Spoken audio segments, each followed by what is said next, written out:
Good afternoon.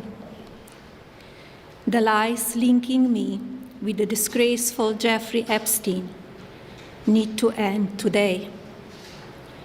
The individuals lying about me are devoid of ethical standards, humility, and respect. I do not object to their ignorance, but rather I reject their mean-spirited attempts to defame my reputation. I never been friends with Epstein. Donald and I were invited to the same parties as Epstein from time to time, since overlapping in social circles is common in New York City and Palm Beach. To be clear, I never had a relationship with Epstein or his accomplice, Maxwell.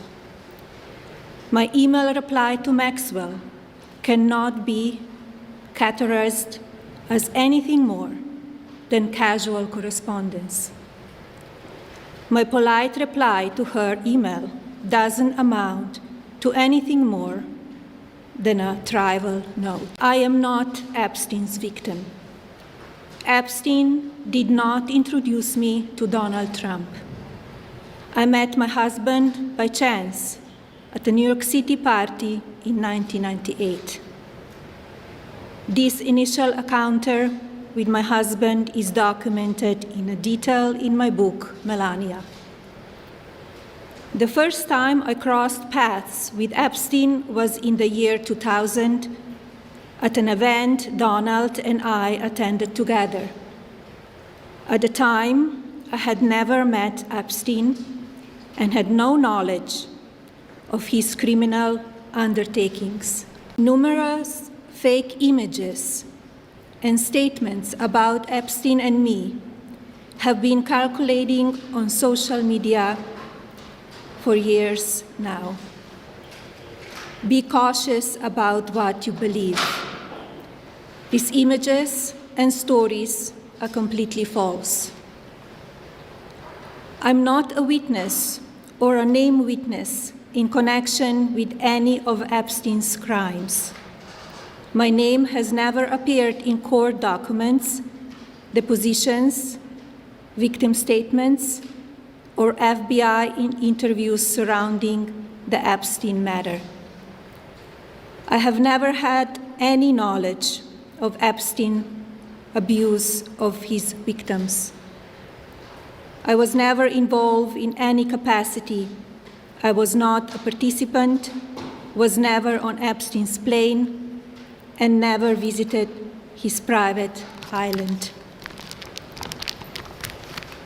I have never been legally accused or convinced of a crime in connection with Epstein's sex trafficking, abuse of minors, and other repulsive behavior. The false smears about me from mean-spirited and politically motivated individuals and entities looking to cause damage to my good name, to gain financially and climb politically, must stop. My attorneys and I have fought these unfounded and baseless lies with success and will continue to maintain my sound reputation without hesitation.